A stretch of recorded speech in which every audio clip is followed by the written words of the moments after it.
on antennas is going to talk to you about some verticals and some DX commanders. So without further ado, let's start with Mr. Ken. Thank you, Mark.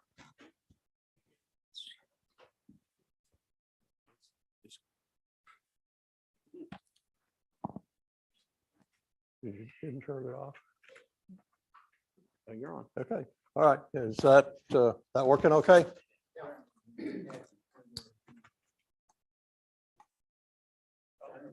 Okay.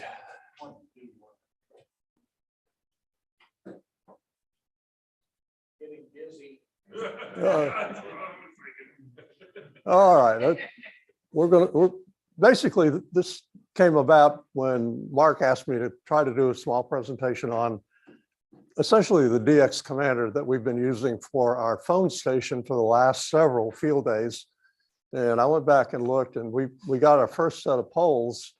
They were shipped in April of 2019. So they came in shortly after that. And I don't remember if that was the first time we ran the commander as our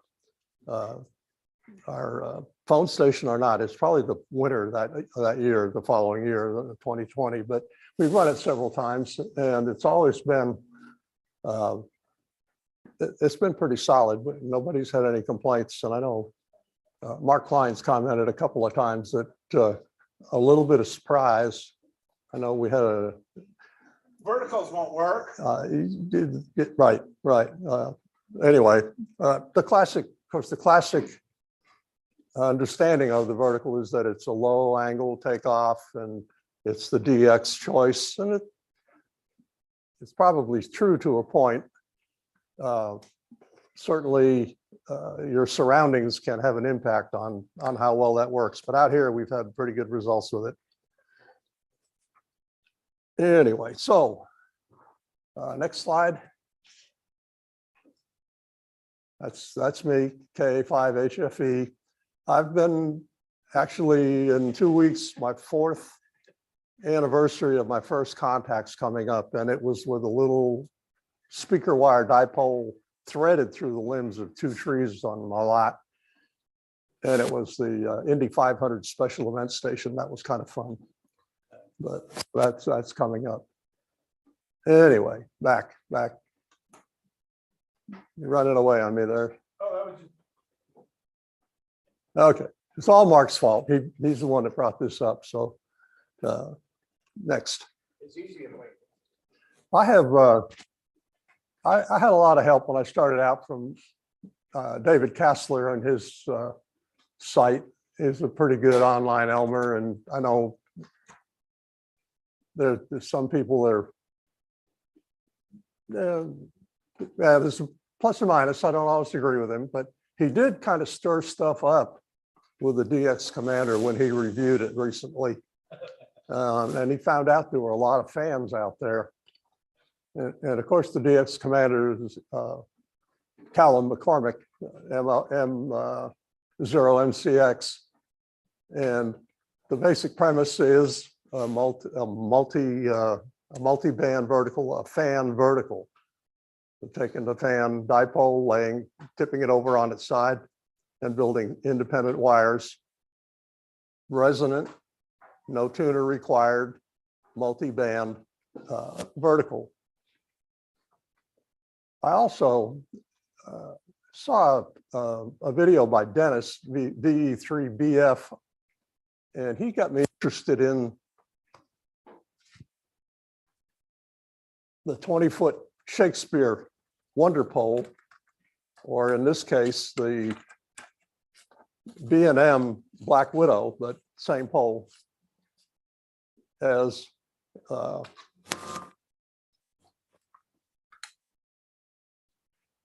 there's a handy little vertical, and give it a little bit. Anyway, the thing only weighs 1.5 pounds or so. It folds up easy. Good carp fishing. And push come to shove, right? Push come to shove. It's a fishing pole. When I first got this thing, Lyndall, KI5JTT brought his over. His was a Black Widow. And it was configured and rigged with fishing line. And that fishing hook got both of us that day. So I think he took it off since then. But anyway, this little guy is surprising. And I work out of my garage at the moment with my shack. Let's just lay it down for now. Consequently, I'd set up in the front yard. It's much easier to do and keep sight of it. So I can set this thing up in about 5 minutes, take it down in 2. So I don't have to leave it out in the front yard. I've left it overnight. Nobody's ever bothered it, but it's very easy to set up, take down, and it'd be a great camping, POTA or whatever setup. It is a monoband, but Dennis is the one that got me interested in it. And he does one thing. He did a video where he took one of these and took a 40-meter wire, 33 feet, and he just wound it around the entire pole so that the 33 feet were stretched in a coil, fed it with a 4-to-1 ballon, and made DX contacts with it. And that's really what got me interested in that guy. And I don't really know which one of these came first. It's a chicken and egg thing, the Commander or this guy, but I think the Commander did. But additionally, Peter Waters of Waters and Stanton, that's the UK ham dealer. Peter does a lot of stuff on small garden, small backyard antenna solutions. And he did one where he took a pole and just attached it to his fence post and took a single counterpoise and stretched it across the fence. And it like no footprint in the yard at all. And he had and I think he did a 20-meter at that time. Next slide, please. So the crappie poles are the Shakespeare Wonder Pole or the V&M Black Widow. Walmart, Amazon, V&M poles, or the last time I ordered was Cabela's, have had the poles, and they're available in 20, 17, 16 and a half, 13, 10 foot. So if you're building a high band, one of the higher frequency band antennas, you could buy a smaller pole and make it even easier to set up. And if all else fails, you can go fishing. Okay, next, please. Okay, if we take your standard dipole and you pull it down and stick your center conductor straight up in the counterpoise or shield element horizontally, you might get a SWR looking a little bit like the next slide. And that is this pole, not perfectly tuned, but in the configuration where it is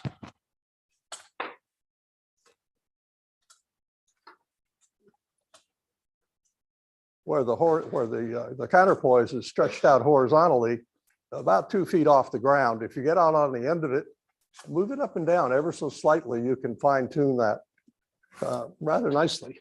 So it makes it very easy to set up and tune. Okay, next slide. This is this pole basically set up with a single counterpoise at 2 feet for about 30 minutes on WhisperNet, which is probably what, 3 transmissions maybe? If that every 10, yeah. So it was only up very briefly.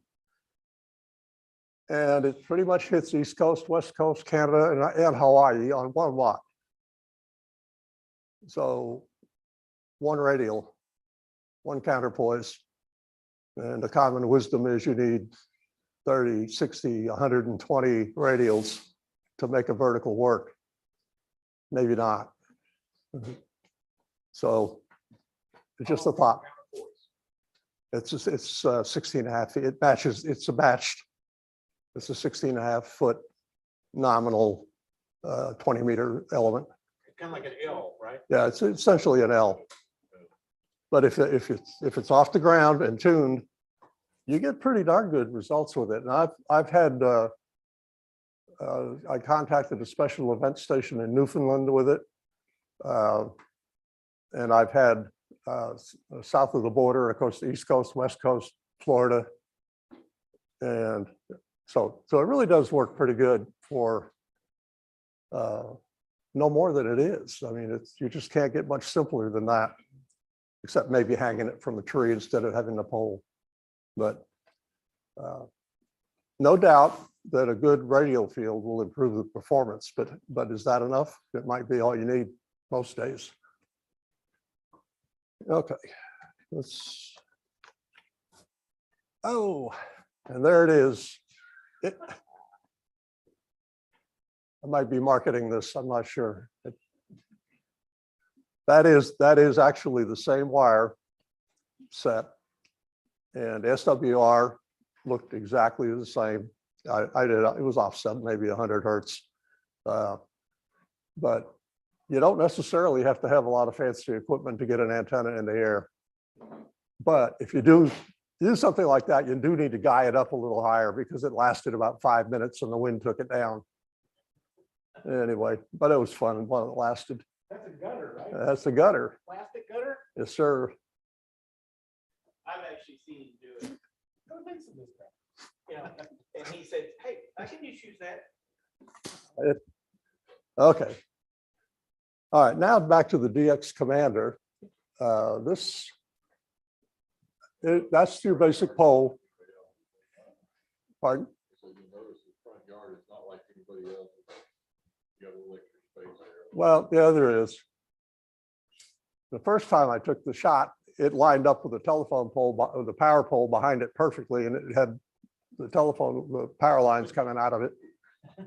I've had 5 squirrels commit suicide on top of that thing. 2 of them set the yard on fire, and 1 the pole, but which surprised me. The fire department, and I don't know if there's anybody in here that they sprayed that sucker down from the ground because the top was burning, and I'm thinking that seems dangerous, but he walked away from it. But anyway, the basic DX, is the internet still dead?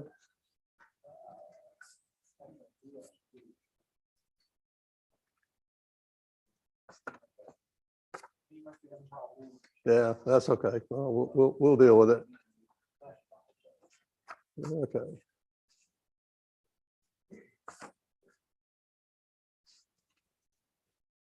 The basic kit, let's take, okay, the next slide.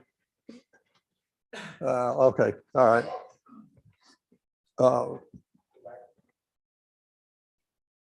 This is designed to have up to 6 vertical elements, and this one apparently I had my 80 wire on there. It's normally it's configured with 40, 30, 20, 17, 12, and 10, with 40 giving you a match on 15. And you may pick up 6.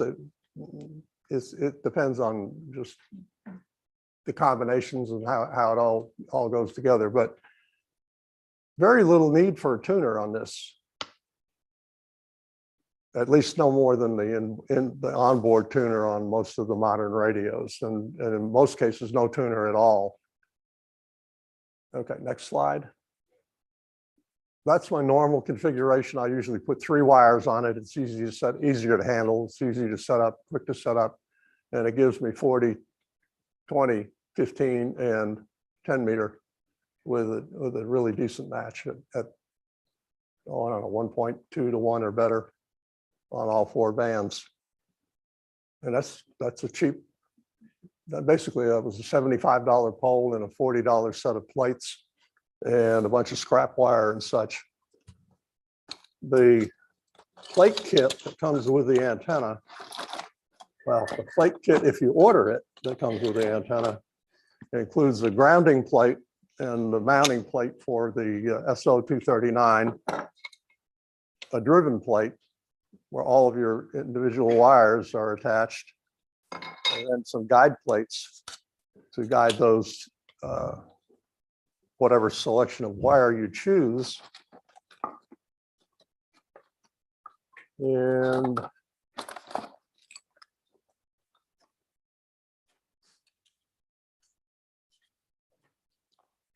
okay, next, please. That's the complete plate set. Next. Okay, when you start stringing this thing and you've got the thing laid out, preferably on some lawn chairs or a couple of sawhorses or something to save your back, the pattern, the whole pattern is a little bit unusual. And if you get one and you want to build one, if you make it easy to see if the plates are aligned, it makes it so much easier to string it all out without getting it twisted and end up with the odd spacing. Next. Okay, next. Okay. Basically, he's configured this thing where it will take from 1 to 6 wires, but the 2-wire, 3-wire, 4-wire, and 6-wire configurations can be evenly spaced with the selection of holes that are available. And that's when keeping them all in alignment comes to play.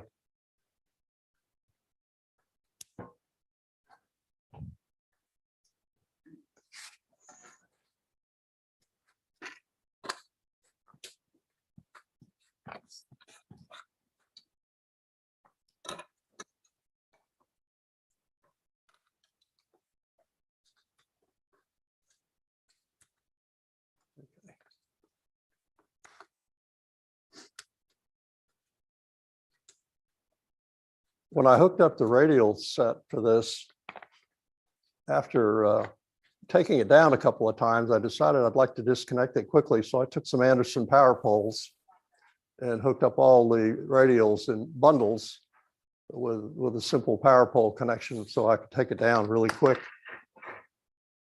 and put it in the shop if it's really, really bad weather. If we have a known real bad storm, it's only minutes to lay it down, pull the 3 wires loose and run for cover. But the first one I had spent pretty much all of 3 years in the backyard with I think it had 2 or 3 months break in that time frame, and it's held up really well.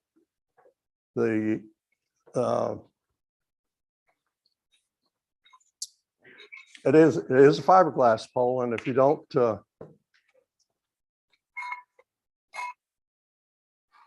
protect the joints, I got one that's not coming down there.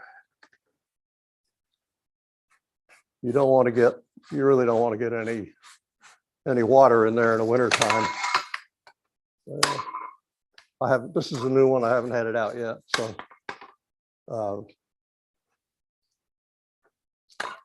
originally,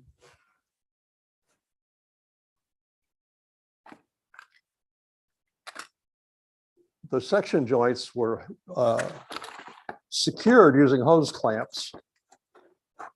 And Callum has changed his mind on that now, but basically you'd expand the antenna out. This one's easier to see right now till you got to a point where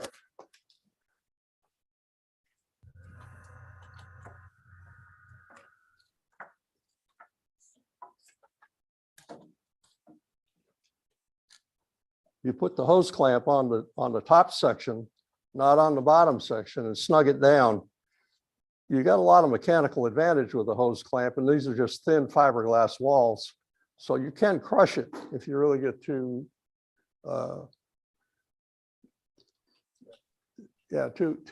enthusiastic when you clamp it down. You basically just don't want it to spin, just get it just barely tight enough. Well, now they figured out that you can do it without the clamps. And let's take the next slide or 2 or 3 maybe. I do have access to this website. Okay. Okay, that's next. You're going to need some line, some shock cord or blow line. If the nylon, if you get some of that nylon line, when you put 6 wires in there and you start to trim all the wires, you spend a lot of time setting this thing up and down. And it's easy to do, but it's still tedious. You just stretch some of the nylon line up to one of the higher plates and back down and raise it, use it to hoist each of the wires you're tuning. You don't have to take the pole down. You can just lower them down, adjust the length, hoist it back up. Once you get all of the lengths adjusted, they're interactive. So you can have a very subtle change. When you're tuning a 20, it might impact the 40 or the 15. So that way, if you use that to hoist it up and down, you won't spend your whole day setting it up, taking it down. And when you get it finalized, you can put the appropriate terminations on it. Next. Okay. I robbed my grandkids' flat tire bicycle inner tubes to get some of the seals for the joints. And go ahead, next. Anyway, all these things are handy. The butterfly clamp, it lets me operate tool free. I don't have to mess with it.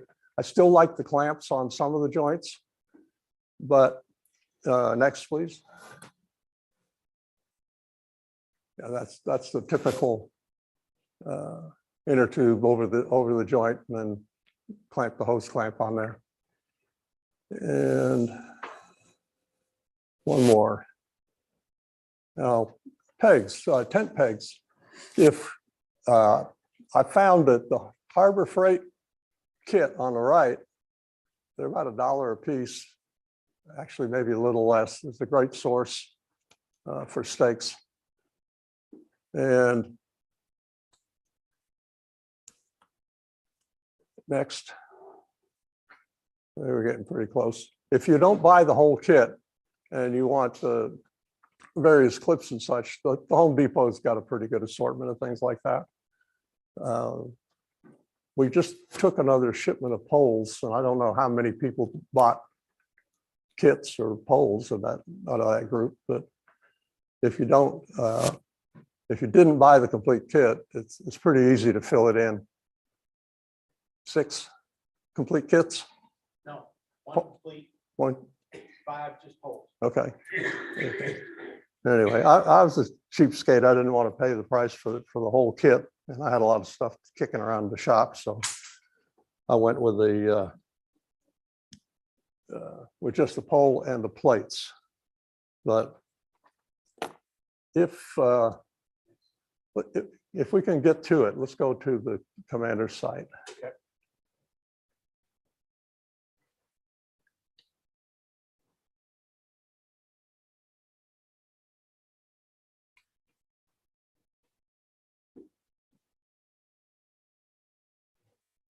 Yeah.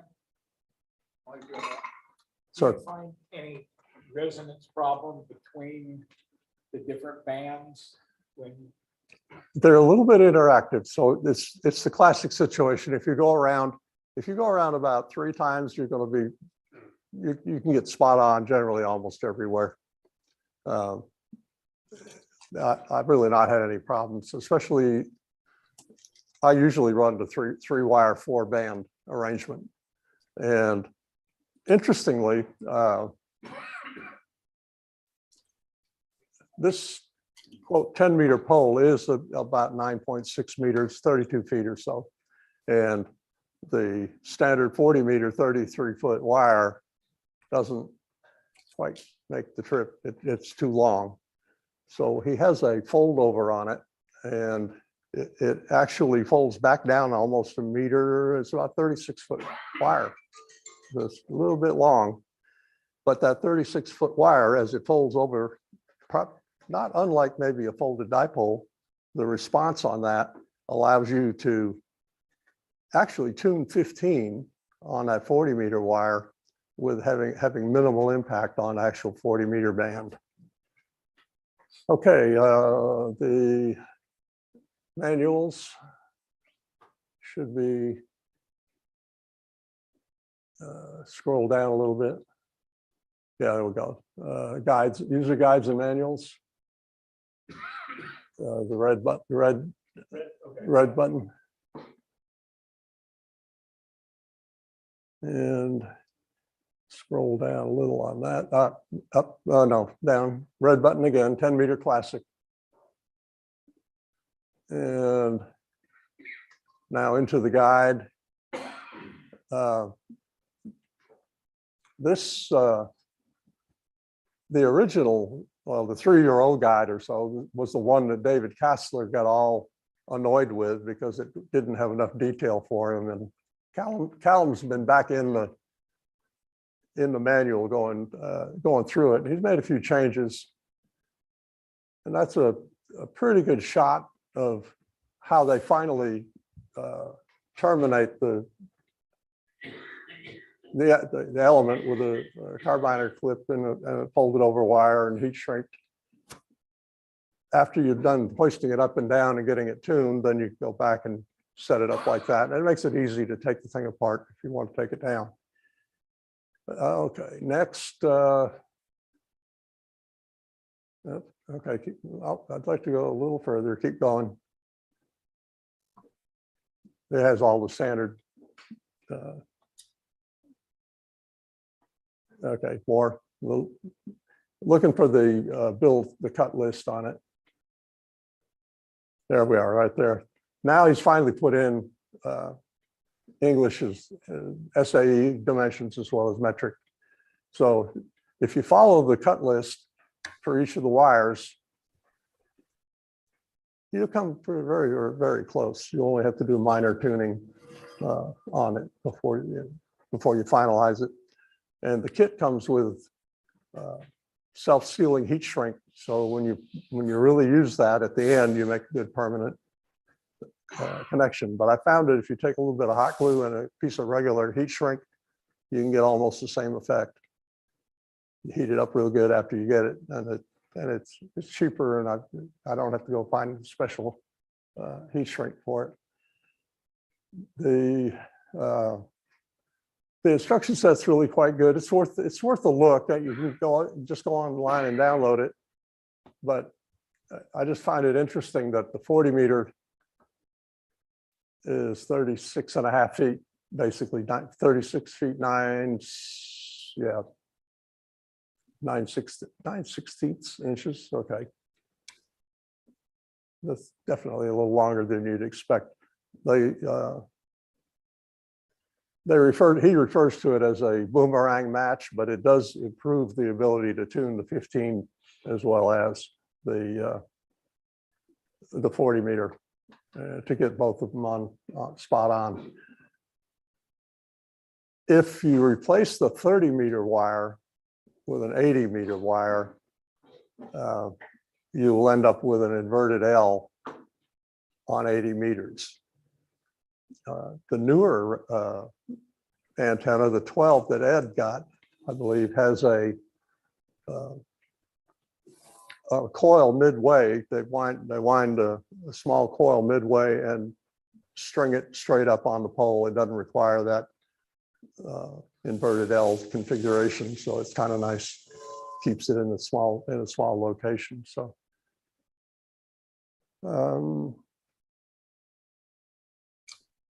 Okay, next. Back to the slides. I think we're pretty much through the slides, but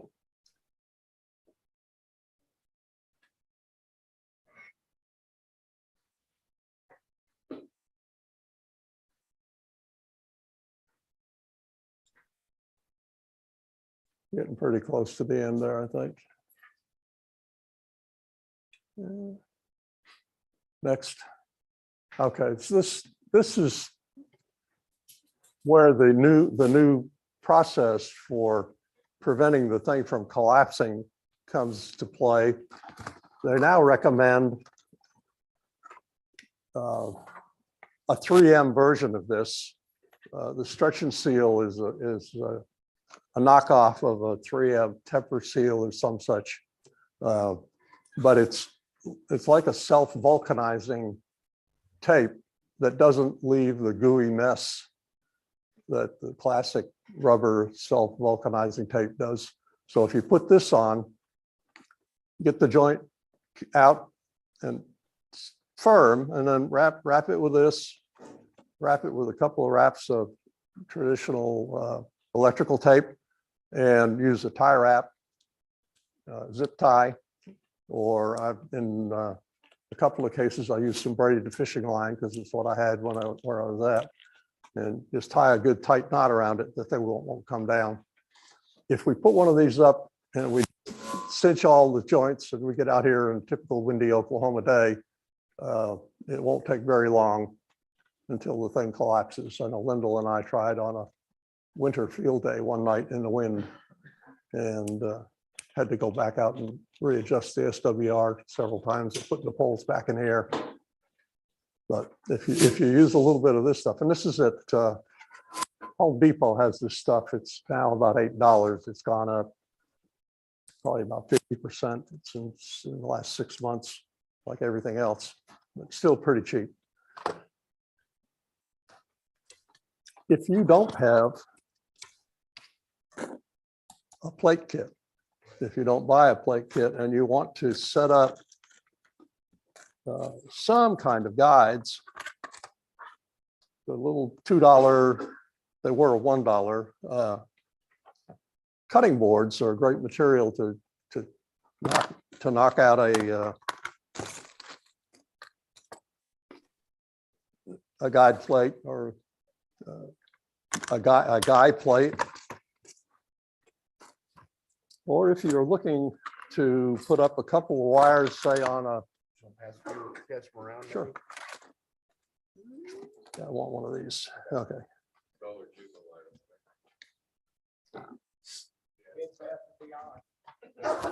Dollar General. Oh, that one's actually Walmart. Walmart had these. I like these. They're not very thick, but they do the job well, and they were like 99 cents, but I can't find them anymore. If you don't want to have all the guide plates, I didn't mention bungee cords. I love these bungee cords. They're an awesome aid when you're out there trying to put the thing together. If you don't have the circular guide plates and you're only going to run a couple of wires, a piece of that cutting board, a couple of bungee cords,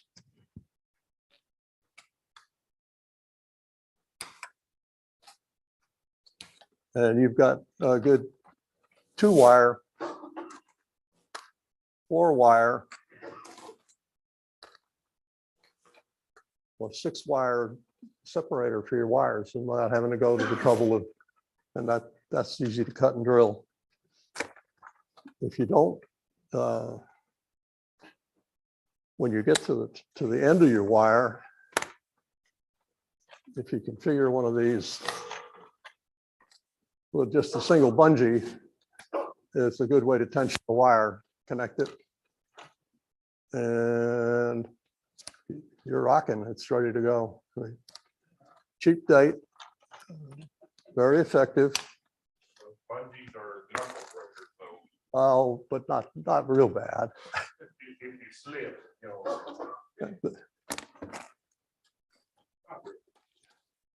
Alternately, I've got a bunch of old interlocking mats for the concrete, the 1/2-inch thick rubber mats. They make a pretty good separator as well. Same scenario. Cut in a disc, and I didn't bring it. I meant to bring one. You can effectively make the plate just with a box knife in 5 minutes. So you got yourself a set of plates. Again, cheap date. Great for temporary use out in the park or something. I don't doubt they'd probably last for months if I set it out and left it. And bungee cords and inner tubes. Yeah, some pieces of that type of mat that I'm talking about. It's real handy. And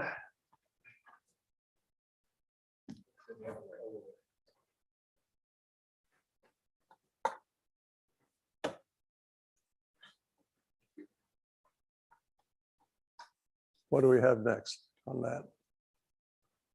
I don't know. It was kind of late when I finished. I think that was the end of it right there, actually. Could you use that tape in place of the typical black? I would use both. That said,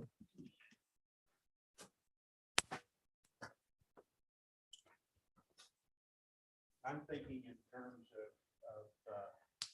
connectors. say again.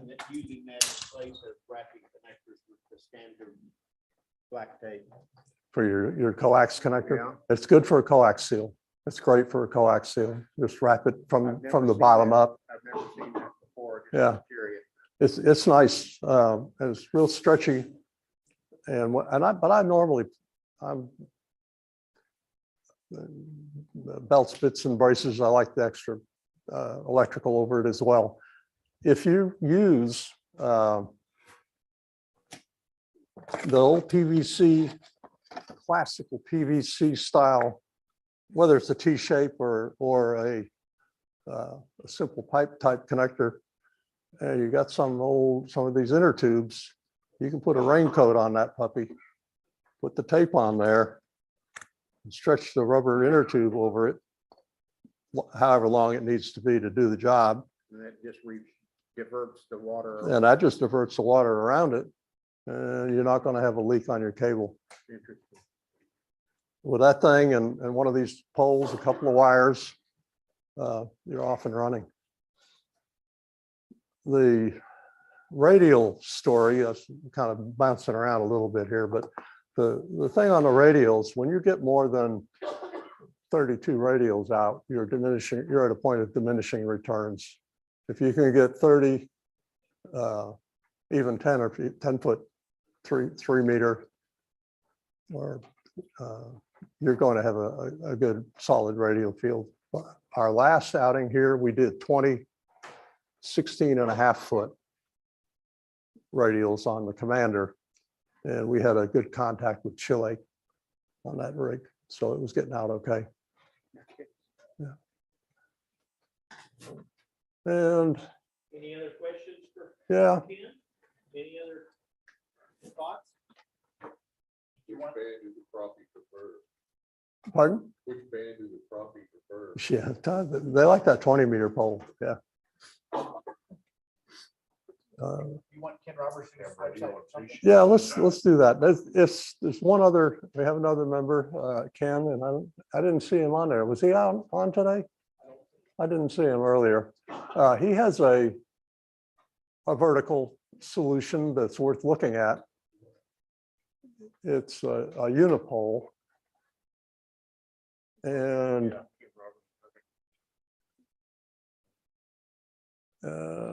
yeah, you've got a picture in there.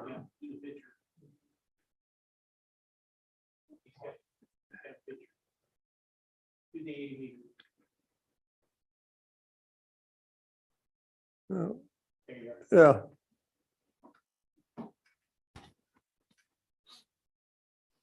And it's a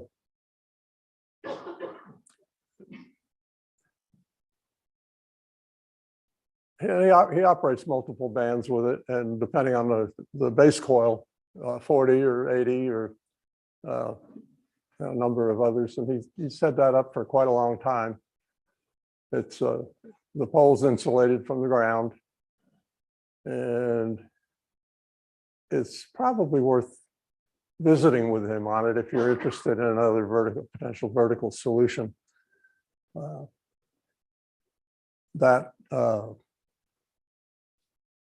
Anyway, he's had contacts all over on that thing. It doesn't look like much like right there. It looks, you can tell it's been out there living a hard life, but very effective, no tuner. And there's just really no reason not to get on the air. There's so many easy solutions. That's not an easy one, but anyway, I really do like the little fiberglass poles because they're easy to put up and take down. They're very inexpensive, and It works well with the headphone J-pole as well. yes, That's what yeah, I put it you on. can push one up real easy with that, and you can. I mean, there's nothing to stop you from hanging a dipole on it. I mean, we're here talking about verticals, but at about 24 feet or so, this pole will support a typical dipole. You get above that and it's a little bit flippy. It doesn't like to do that, but you can get in the air pretty good with it, just leaving out the top two elements, and that's about that much length it lose. So the other thing that I haven't done yet, and I'm about to do for Mark, is one of these 20-foot poles with a set of plates. We're going to build a 40-meter L, inverted L, and give it 40, 20, 15, 17. He'll get 15 off the 40, 12, 10, and probably 6, all on a 20-foot pole. And that should be a lot of fun. This guy stands in the wind with only one set of guy lines. All the heavy wind that we had recently, I had one set in the backyard and it never had a problem. Just, and again, that's only one set of guys. And, or as Channel Master calls it, person plates, You seen that person P- lines. You seen that PAC 12 I've been running? The stake in the ground? Yeah, that's cool too. Oh, man, it's fantastic. Yeah, but the vertical doesn't take much of a footprint. That's the nice thing. I've got room for 80-meter in the backyard easily, but it's just so much easier to set that vertical pole up to get very, very comparable performance. And at this point, I don't foresee changing much down the road. I don't think I appreciate the guys with the towers and the beams, and I think that's awesome, but for the rest of us, not having to climb, I like these. Any other questions for Ken? Well, we want to thank him today for talking about vertical and DX commanders and stuff. Gives you something to think about as far as a quick and easy antenna to put up in the yard. Some you can be permanent, like he says, in your backyard. If you want to set up a quick one to run for a weekend contest, there you go. 10-minute quick setup, you're right, you're ready to go. Talk to the world. Ought to be great. Ought to be great for DX, ought to be DX contacts. Rick. Okay. Let's take a quick 5-minute break and then we'll start the morning meeting.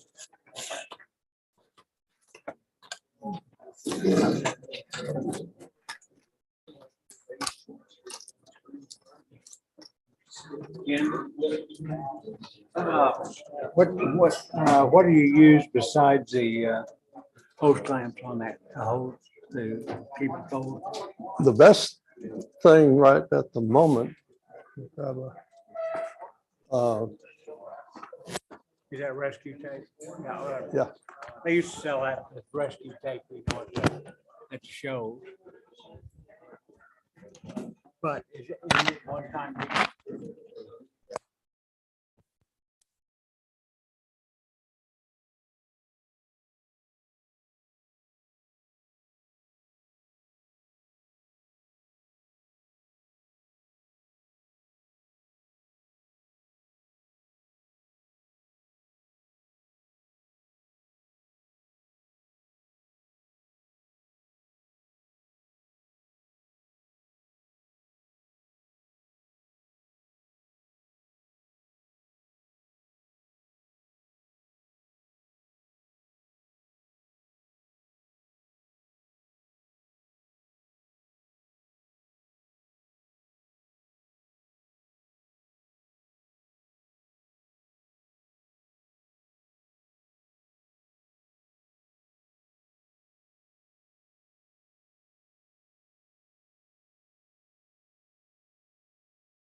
Okay, we're gonna go ahead and start with the morning meeting.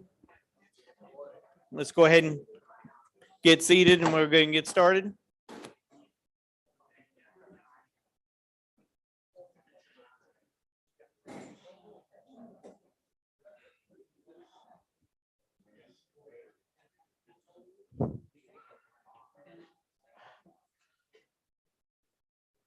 Let's go ahead and get our seats and we'll get started on the morning meeting.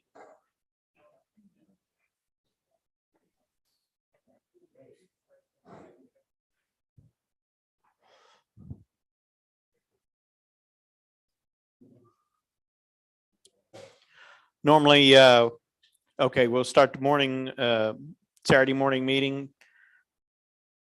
Normally, Wayne would toss it to me, so I'm going to go ahead and start. We want to, again, thank Ken for all that information on vertical antennas is really great. And I'm sure a lot of folks will be considering that for their quick setups or permanent setups, depending on the size of the yard they have. Well, at this point, I'm going to go ahead and throw it to Mr. Larry Goodwin on the financial report and let him give you an update on what we've done with that.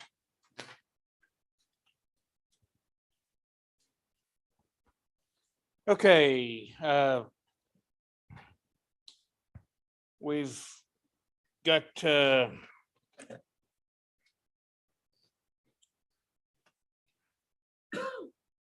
had 5 members join last month, the month of April, and we had we paid out for the picnic and winter field day. The food for those was right at $200, and which was within budget. So we last month's net income was find my mouse.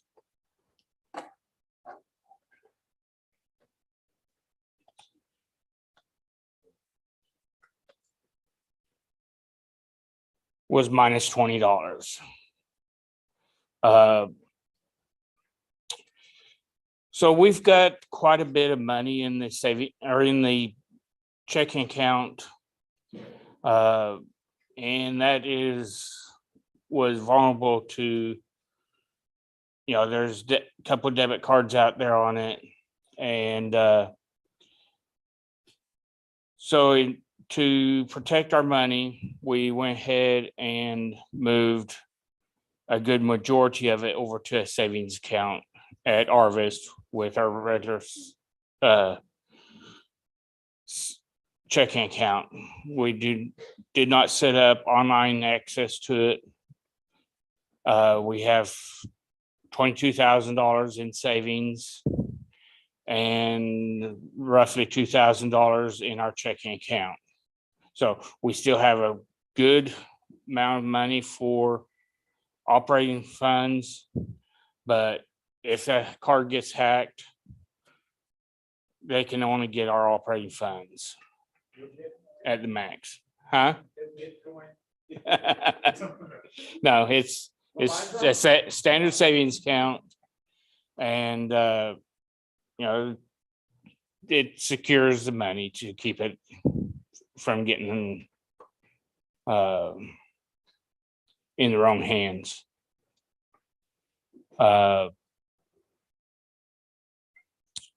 So when we bring up our balance sheet,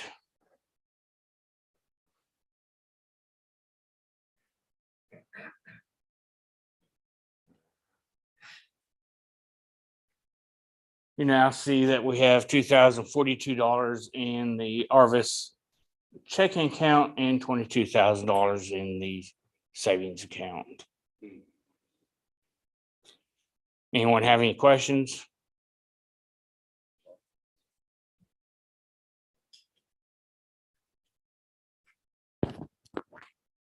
Thank you, Larry.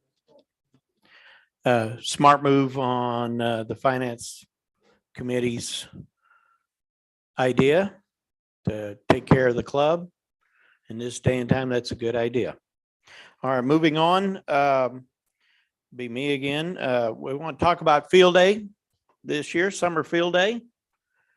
It's coming up in June, the last full weekend in June. And it's getting more and more exciting every day we talk about it. We're going to have 3 stations, CW, SSB, and digital. And we've got ideas for antennas, ideas for radios, and we need more people to participate. We need people to come in and work the radios.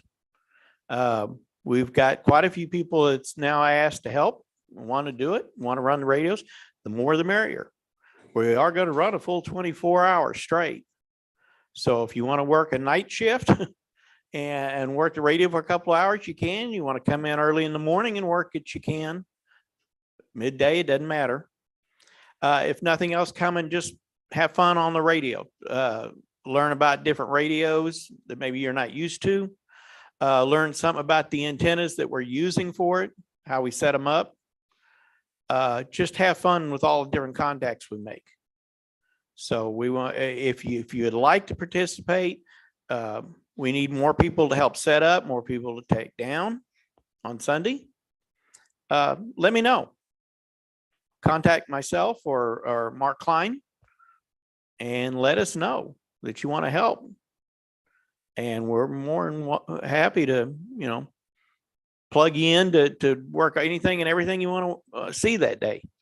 They are going to have testing on that Saturday. We have the food for lunches for lunch for Saturday, breakfast for Sunday.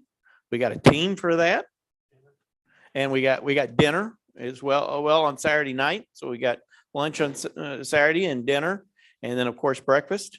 Mr. Phil back here is coordinating that. Do you have a comment you want?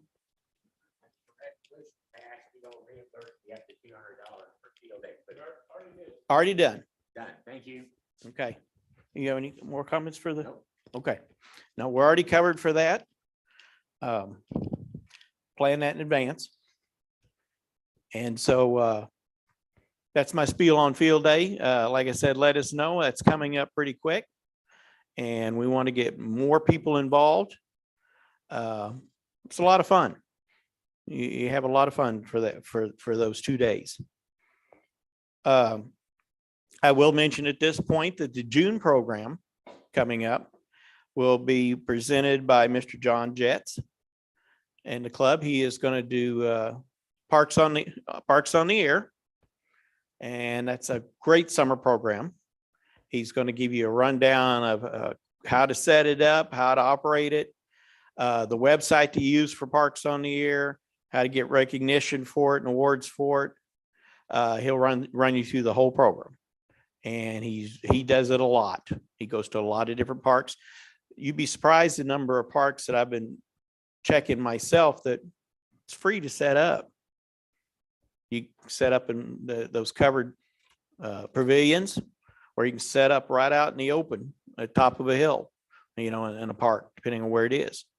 So that'll be our program coming up for June. At this point, I want to throw it over to our Oklahoma section manager, Mr. Mark Klein, and he has several things he wants to discuss. Good deal. Greetings all. Peter Laws had a message in the chat that said it is the field day is 4th full weekend, not the last weekend, just to make sure it's clear, because sometimes that does goof up. But this year it's 25th, 26th. A couple things I want to talk about is Elmer Night. We've had a lot of great successes recently at Elmer Night. And 2 weeks ago, we had, 25, 30 folks in here that were knee deep. And you couldn't even see who was all there because there was already so many things running up and down. So if you're new and you have a question, if you're old and you have a question, if you're between those two and have a question, Tuesday nights, 6:30 to 9 on either Elmer Night here in the building or on Zoom. All of that's at w5nor.org/Elmer Nights. And we've had lots of equipment people buying equipment, selling equipment, requesting new stuff to put together, helping them get set up with antennas, all kinds of stuff. So if you're just bored, come on out and you can be part of the group. It's always a fun thing. What else do we have on the list, Mark? ARRL News. ARRL News. Oh my, ARRL News is doing a lot of stuff. The league has anybody here had any problem or still have a problem logging into the ARRL account? Their website at the ARRL.org site. Good. That's all fixed. Life is good. They put in a whole new back end system, software system to make that work. I'm glad it's functioning now. We will have a Ham Fest in July in Ham Holiday in Oklahoma City, 22-23 July at Oak Triple C. We'll have one in October, the end of October down in Ardmore. We'll have one at the start of November up in Enid. So those are the three that are still on the big block for a Ham Fest. If you don't know what a Ham Fest is, think of it as a conference or a convention for hams where you buy, sell, trade, and learn stuff. Lots of good stuff going on. Mark talked about Field Day and he said it's a good place to come look at. Field Day is also a great place to bring friends that might be interested in the hobby. They will see all kinds of stuff. So if you have somebody that might be interested, that's our Super Bowl. Bring some folks out and let them look at it. You had a question? Ham dinner recap.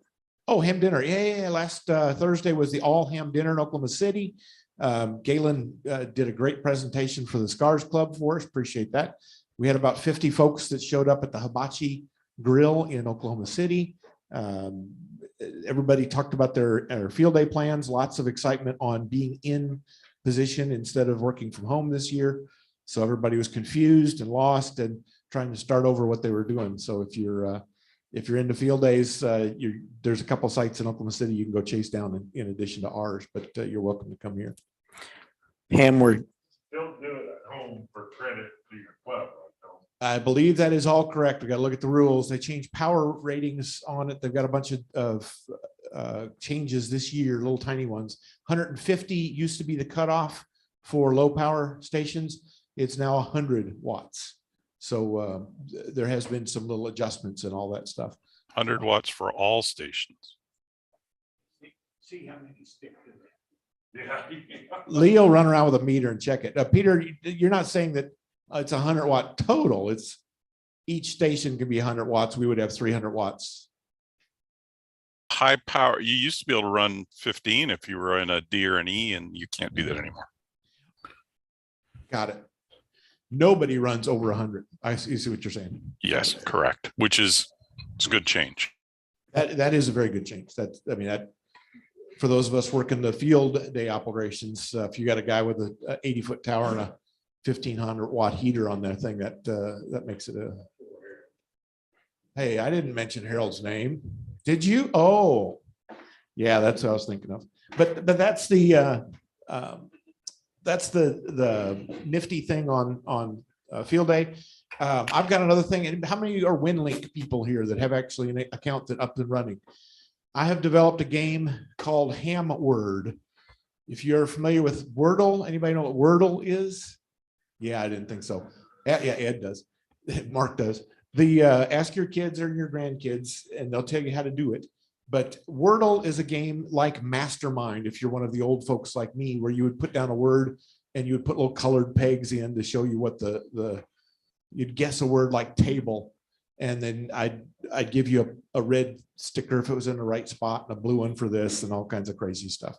This one, you guess a 5-letter word, and by sending an email, WinLink email to HamWord, HAMWORD, one word, you can send a 5-letter word and it will come back with a guess or a grade that says each character is either not used in the word, it's the right character, but it's in the wrong spot, or it's the right character and it's in the right spot. So when you do this, you have 6 chances to guess that word for each week. Starts over at Monday at Zero Zulu, which is Sunday night in our time zone. The goal is to get more people using WinLink.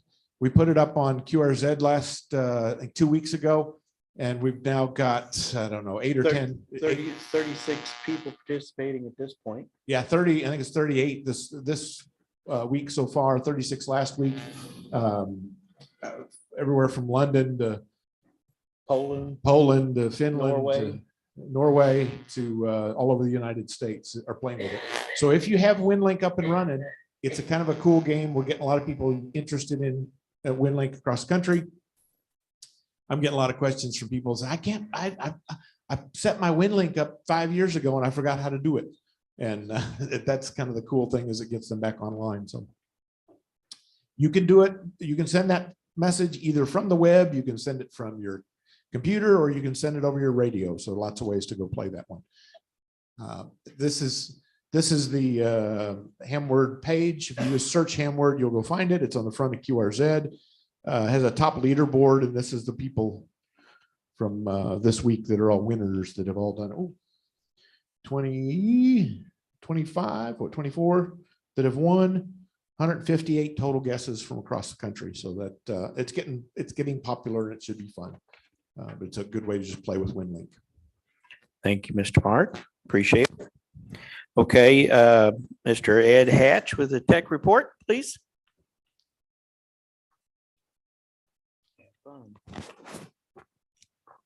Okay, this week we thought you'd give you a barking dog update.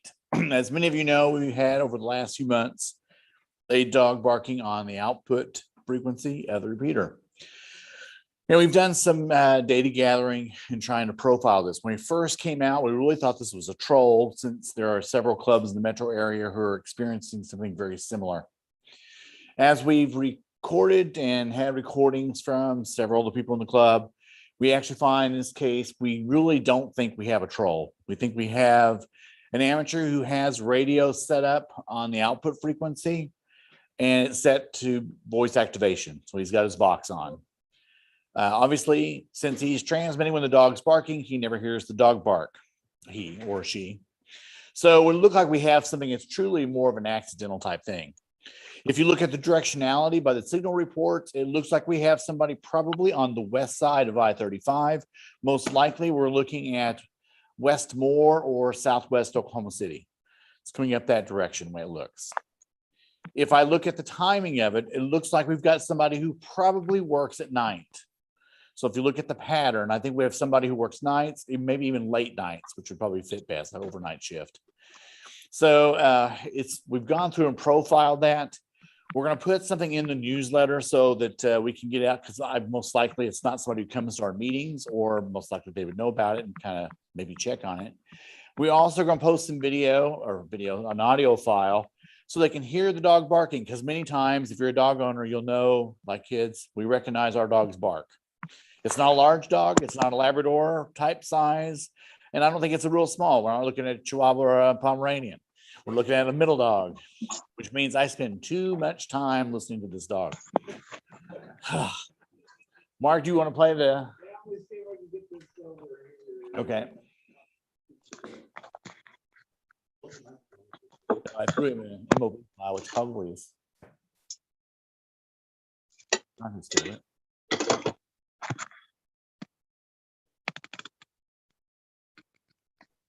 Now we'll put a link up on the website so that you can actually see or listen to the dog bark.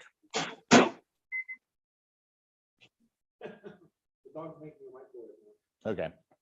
So we'll definitely have a file up there, so if somebody hears it. If you've got an idea, we're looking for something up in that area. If you live up that way and you're hearing the dog, shoot me some signal reports, but we can fine tune a little closer. Obviously it varies somewhat, but the saga of the barking dog, we will eventually find the dog, and hopefully before, I don't know, he has puppies. Yeah.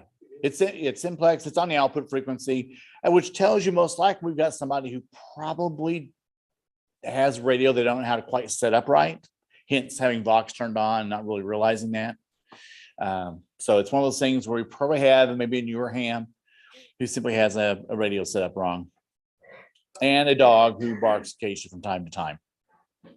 The times I've heard the dog is he sounds bark pattern is very similar. It's We not the do. same. And if you have a dog, you know, a lot of times they go into there are certain patterns of barks. We thought we had a recording for quite a while. But then we've also had, I think Mike Winkle sent me a recording where you hear the person yelling at the dog, trying to shut it up. So we honestly went for quite a long time thinking we had a recording. I hear the dog.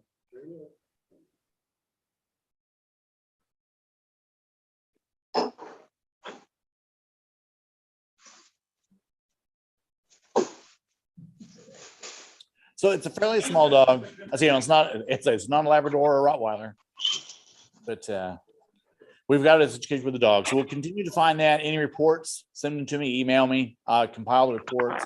And we have a good profile for where they're at for kind of what the pattern is. You know, we've tried to find a troll if that was the case, and it really does not fit a troll pattern.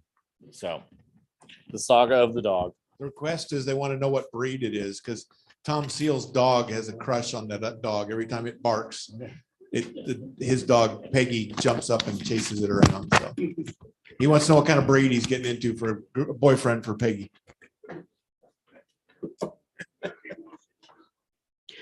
Okay, we're going to talk to Mr. Phil about the Aries net on Tuesdays.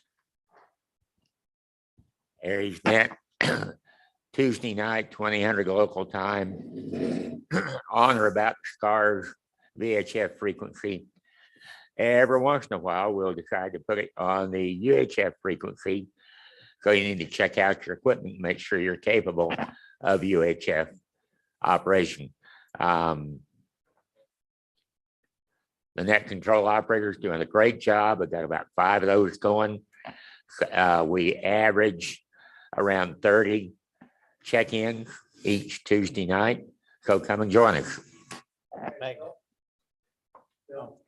I'm supposed to be up Tuesday night.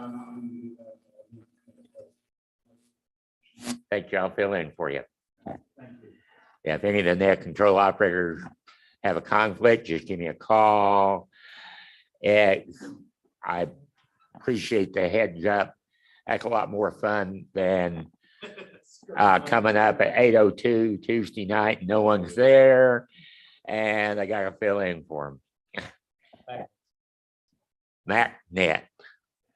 That's a Denny and Mike program every morning at 9 a.m. on the SCARS frequency. Is the MacNet 6 days a week. We don't do it on Sunday, and we don't do it on club meeting day. Otherwise, get your cup of coffee, come join us, check in, or come visit. Talk about anything you want to talk about. The net can go on as long as it wants to. It's on the SCARS. Where the McDonald's is, for those that don't know. Oh, that's different. Oh, well, if you don't want to get on the MacNet, then you can show up at McDonald's 6 days a week at Lindsay and McGee, and there's always a group in there having breakfast. Matter of fact, when McDonald's closed down with the COVID virus, we all got together and we decided to create a radio net to give us something to do when we couldn't go to McDonald's. And that's where we ended up with MacNet. So that's it. Thank you, Phil. All right, Mr. Denny's going to talk about the gossip net, what goes on there. Let's see here. It's up here somewhere. There it is, I guess. Anyhow, gossip net. Every Tuesday following the Aries net at about 8:30 or so. Anyhow, come join us. Talk about again anything you want. Or as they say, don't time out the repeater. Anyhow, come join us 8:30 on Tuesdays. Have a great time. Thank you, sir. All right, we're going to have Mr. Lee Greenleaf talk about the DMR net and the importance of it. Thank you. Monday nights. Monday nights, 8:15 on Talk Group 3140. We have the statewide DMR Aries net Always try to do a little training session every time. I shift back and forth between myself and Mark as the net control. But Mark Klein, not just Mark, but Mark Klein. HZR. Anyway, talk group 3140, and it's been going exceptionally well. Had 34 check-ins the other night. We get a lot of check-ins from out of state as well. They really started coming in on that. So if you have DMR capability, please come join us. Yes. That 3140, that's the same talk group as the window. No, 3140 is the statewide, Oklahoma statewide talk group. 31408 is the, as it's being called, the tornado talk group. And it is the one that associates with the National Weather Service.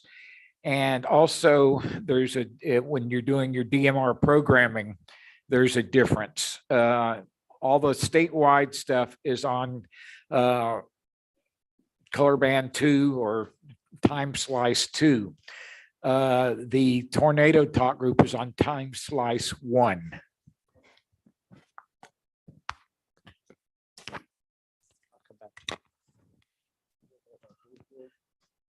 Thank you, sir. Appreciate it there. Now we want to talk to Mr. Bill Baker. Yeah, we want to talk to him about the 10-meter net. And everybody. May I mention the 6-meter net while we're at it? Jim, KG5BIM, ramrods the 6-meter net on Monday nights at 8 p.m. 50.200 upper sideband. If I understand right, he's taken all his gear down and has sold it, but he's buying new gear and putting it back up, but he won't be on the air for a while. So apparently W5IFN Harold is going to be net control there on Monday nights until Jim gets back. So on Wednesday nights, we have the 10-meter net. If you want to get your feet wet on HF and you haven't before, it's a good chance. Wednesday nights, 8 p.m., 28.445 upper sideband.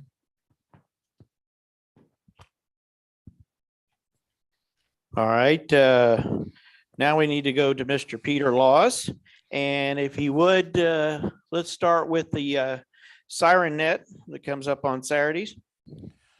Today is Saturday. At noon, all the cities that are part of the Central Oklahoma Emergency Management Association have agreed to test their outdoor warning sirens at the same time. It used to be years ago, if you remember, different cities had it on different days and times. It's all pretty much in this area, it's all pretty much Saturday noon now. When they test the sirens in Norman, Moore, Newcastle, and Noble, we have observers that have a siren that they've chosen, and they report to the net control on the UHF repeater whether or not they heard their siren. It's a roll call net. We go through each city in turn. We do Norman, then Moore, then Noble, and Newcastle. Do a roll call of the observers that we have signed up, get their report on whether or not the sirens sounded.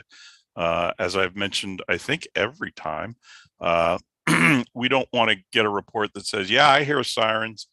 We want to know if we heard your siren. If we heard siren 54 in Norman, that's what we want to know. If it's not, if it didn't sound, we need to know that, especially so we can pass that on to the emergency management folks. For reference, there are 68 sirens in the city of Norman. There are another 42, unless Galen has added some, in the city of Moore.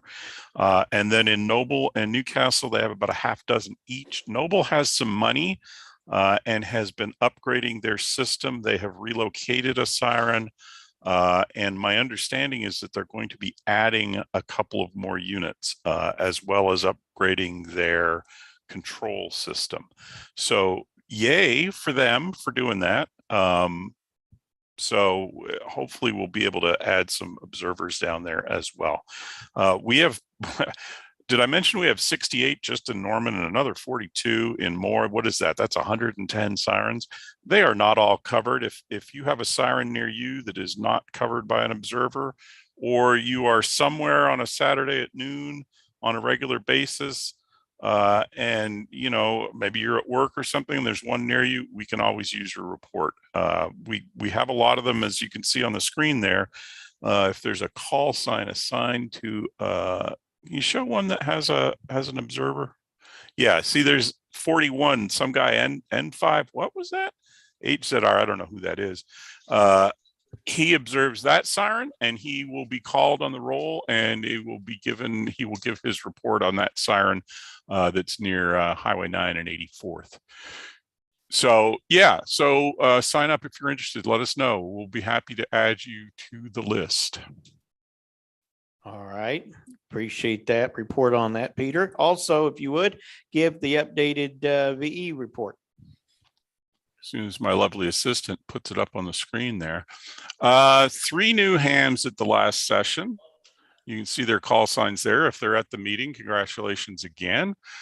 Scott, KI5OLN, upgraded to general, so yay. The difference with this session is this was our first test session where the FCC is collecting an application fee. KI5OLN was not assessed a fee because upgraders don't pay a fee, even if they change their call sign. For example, if you upgrade to Amateur Extra and you decide you want one of those nifty AI5 something call signs, they're not going to charge you for that either. That's not considered a vanity call sign, so they're not going to charge you for that. If, on the other hand, you're a new ham, you're going to be paying $35 to the FCC. We do not collect that at the test session. We are not responsible for that collection of that fee. We have nothing to do with that fee. However, once your application and the other data has been uploaded to the FCC, you'll receive an email from the FCC as well as another one from the Laurel Amateur Radio Club Volunteer Examiner Coordinator, LARCVEC, which is who we are accredited through. You'll receive another email from them saying basically the same thing, says go here to pay your fee. It'll include your file number, which is the bit you need to make sure that your fee goes against your particular application. Once they get that and they get the chit back from the Treasury Department, your call sign will be issued. This month was terrible because the FCC, 2 years after they were told, or more than that, told to collect this fee, and 2 years after they said they were going to collect this fee, still didn't have their system set up right, and there were all kinds of issues with it. So it took days and days for these folks to actually get the notification and be able to pay their fee. I expect by the next session, which will be the June session, are we May? Yeah, we're May. No, we're not May. What month is it? It's May. It's May. Thank you. At the June session, I expect that part of it will be fixed. The sad part for me is that you are unlikely, if you're new ham, you're unlikely to get your call sign the same night as the exam. You'll get your file number, and even if you pay your fee, it probably won't issue until the next day, which to me is sad. But if you are renewing your license, you will be assessed the $35 fee. If you decide to get one of those really nifty vanity call signs, you will be assessed a $35 fee because it's an application fee. So upgrades are exempt. Pretty much everything else has a fee on it now, and it's a kind of a. I mean, I understand, but it's kind of a pain in the butt.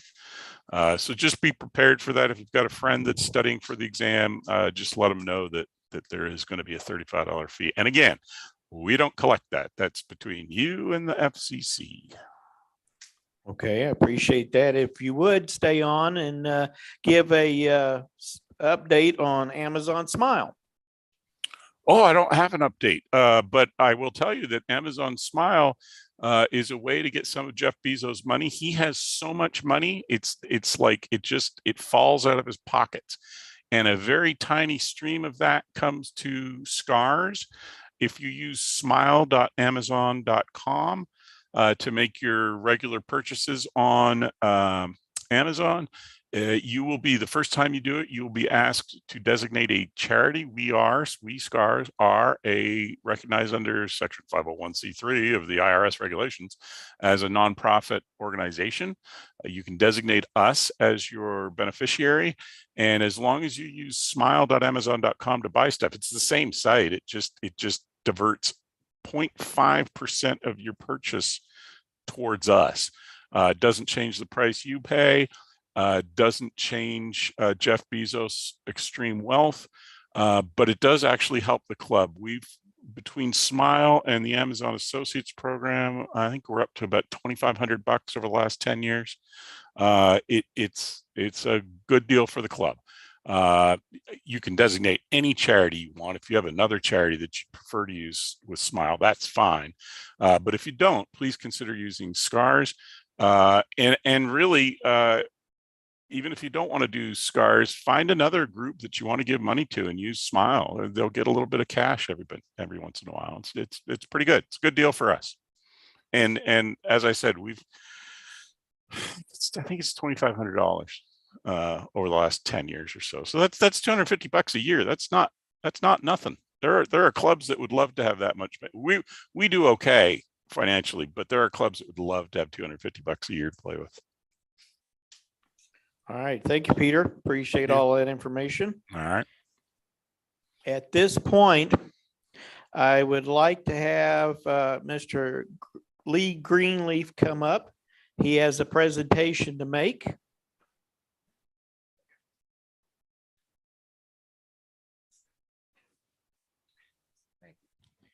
Well, as we talked about earlier, Mark Klein, we've had the Elmer Night going on now for about 2.5 years.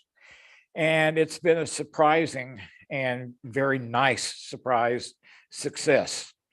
We've had so many people come through, old hams as well as new hams, all with different types of problems and everything else.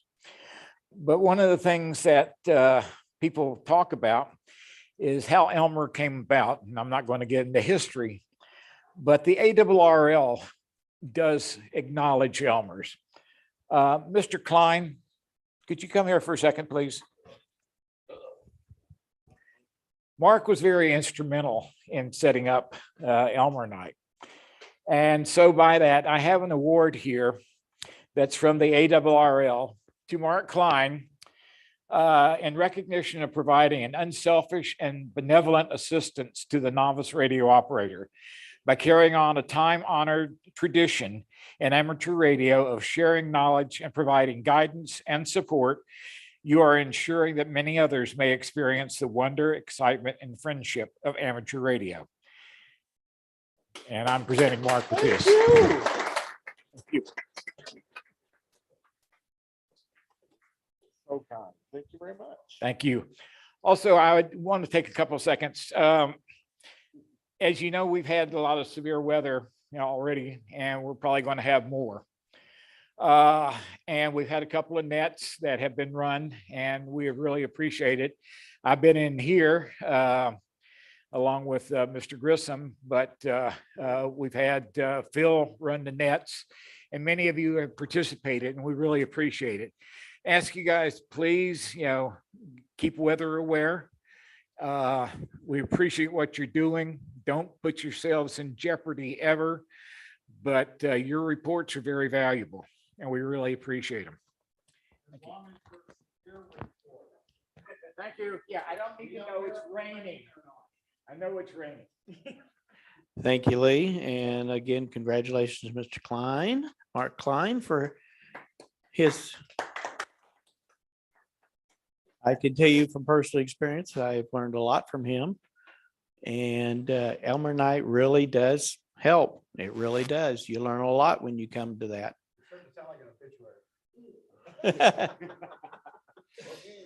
All right.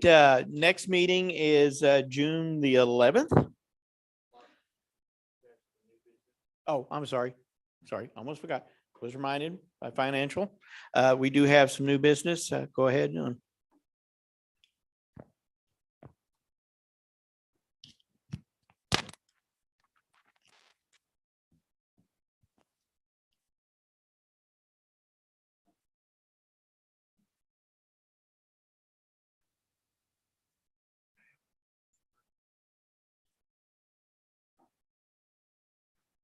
Okay, at the executive committee meeting, we talked about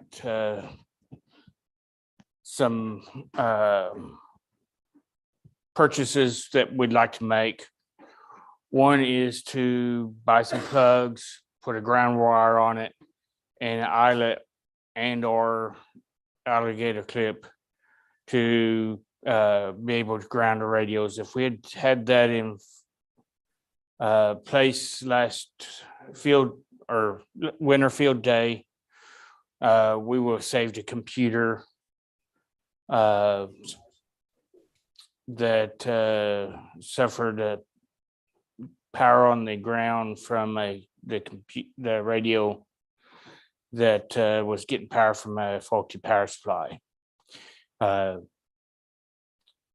If the neutral and hot would not be hooked up anything, the ground wire would be connected to the ground conductor to ground the radio to the building ground. You also could use the same setup with the generator,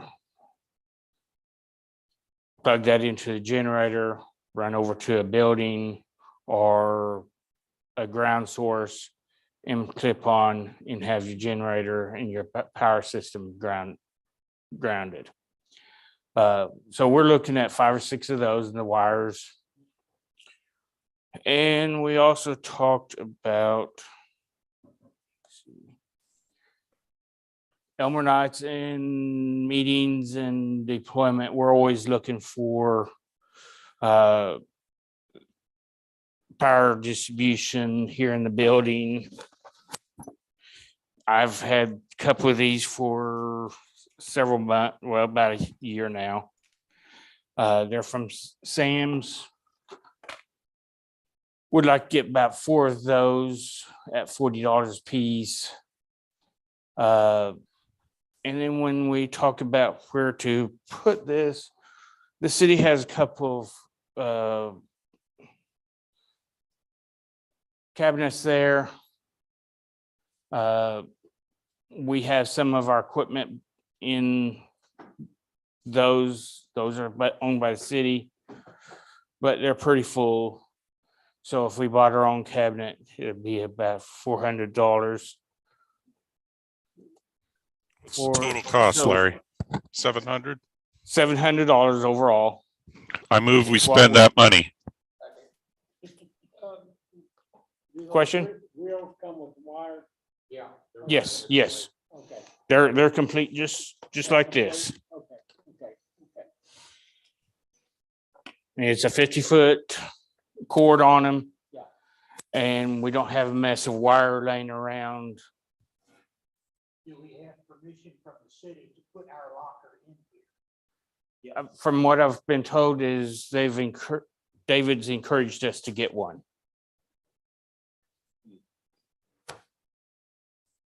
Another thing I would suggest we get some type of a label that we can put on our equipment. That would be used, you know, probably get scars or something. We have logo stickers. Oh, we do? Sure do. I do do that. Yeah, we do. I think they're in Mark's pocket. Okay. And we can certainly get more if his pocket's empty. Okay, we had the proposal. We have a first on it that had recommended that Peter had recommended we go ahead and spend the money for it. We had a second. We had a second here on that. It's $700. It's a good idea that we can use, especially for field day and other events, Elmer night. We have all our own equipment in our own case here, so no one else is using it. And it's safe. I'm going to go ahead and propose a vote on that. All in favor of spending the $700 for the equipment necessary for us? Let's see a show of hands. Hand is up virtually. Put your hand out, Peter. All opposed to it? Not opposed to it, then it is approved. by the club to spend the money to get that together and make it safe for us when we do our various functions and have our own equipment in a case that's here and we know where to get it when we need it. Okay. Any other new business before we close out? Yes, Lee? Okay.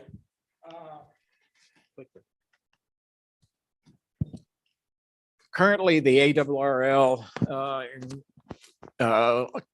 concert with another organization, is offering grants to clubs, organizations, and I'd like to propose that we put a grant in to the ARRL for $25,000 to outfit the new EOC that's going to be built in Norman.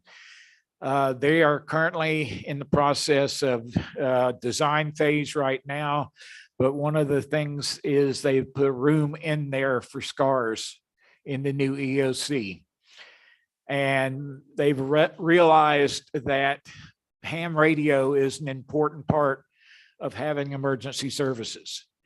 So by that, they're going to have conduit running to a pallet outside so we can erect an antenna.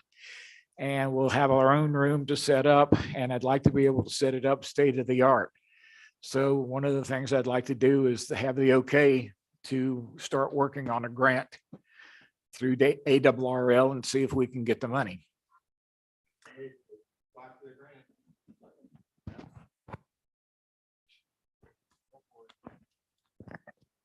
We do have a motion to go forward with it here on the floor, and we do have a second. All in favor of actually applying for the grant for this purpose, raise your hand.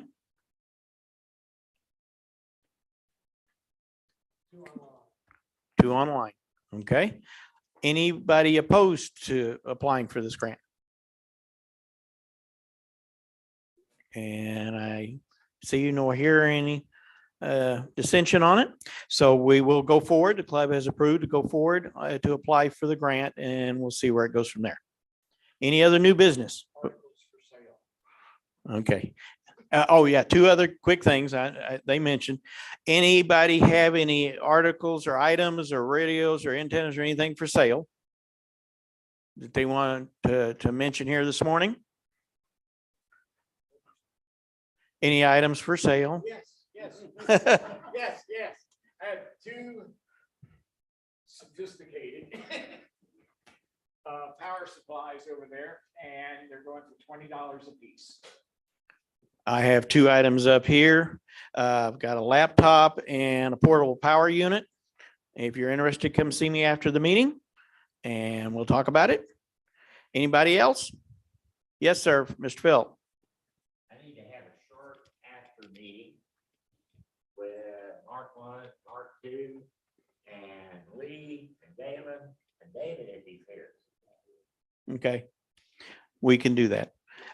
Also, anybody here, anybody want to tell of a story they've done recently on making DX connections? Anybody? Nobody? I have a comment. Okay. Because I've said this a bunch of times in various places. Technician class licenses include data privileges on the 10-meter band. For part of the solar cycle, that doesn't get you much. This is not that part of the solar cycle. We are currently approaching the top of the solar cycle. 10 meters has been wide open pretty much worldwide on FT8. I encourage anyone who is a technician licensee to think seriously about getting a 10-meter dipole is very short. You can use pretty much any radio for FT8. People in the club will help you get set up with the interfacing you need between your computer and your radio, and get on the air and make some contacts. I've been watching it today. I've had 10 meters on. most common one has been Ecuador, but I see other guys too. In fact, I saw somebody working into Egypt. I don't have Egypt on my DXCC list. It's just been wide open, and I strongly encourage, even if you think well, I'm only a technician. Well, okay, but you have 10-meter data privileges, and seriously consider making use of them. It's a lot of fun. Thank you, Peter. Appreciate that information.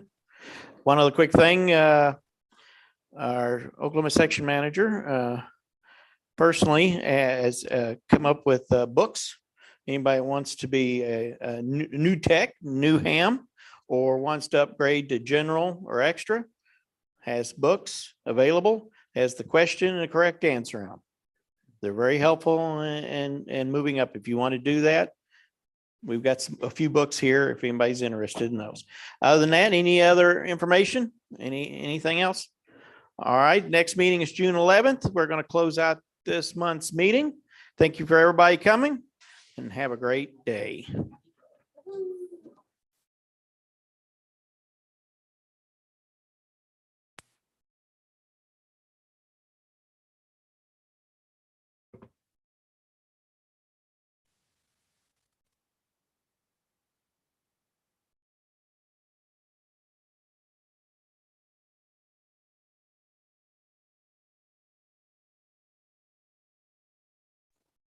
Well, I guess that's it. I guess so. I don't know how we got into this goofy virtual reality mode thing here, but it can work pretty well when everybody's got their camera turned on. I'd show up more like that. Everybody looks like they're sitting in a seat. I don't know. It's kind of gimmicky, and the whiteboard will appear up in the screen on the top row, and it's neat, but geez, I don't know. You don't want to see me sitting in my chair right now. Well, see, that's the thing, right? Now for work, it's a different thing, but yeah. But it is pretty good. I mean, you see Carl, you see me. I've got a lot of crap on my screen, but it figures out who I am. Yeah, Carl's got a lot of crap on his screen, and it figures out who he is. I don't know who that dude is walking through the room, but so it does a pretty good job, but I don't know. It's kind of goofy. Yeah. Kind of goofy. All right. I'm going to hit the red button here. So See see you I guys. gotta mow some grass. There you go. Bye.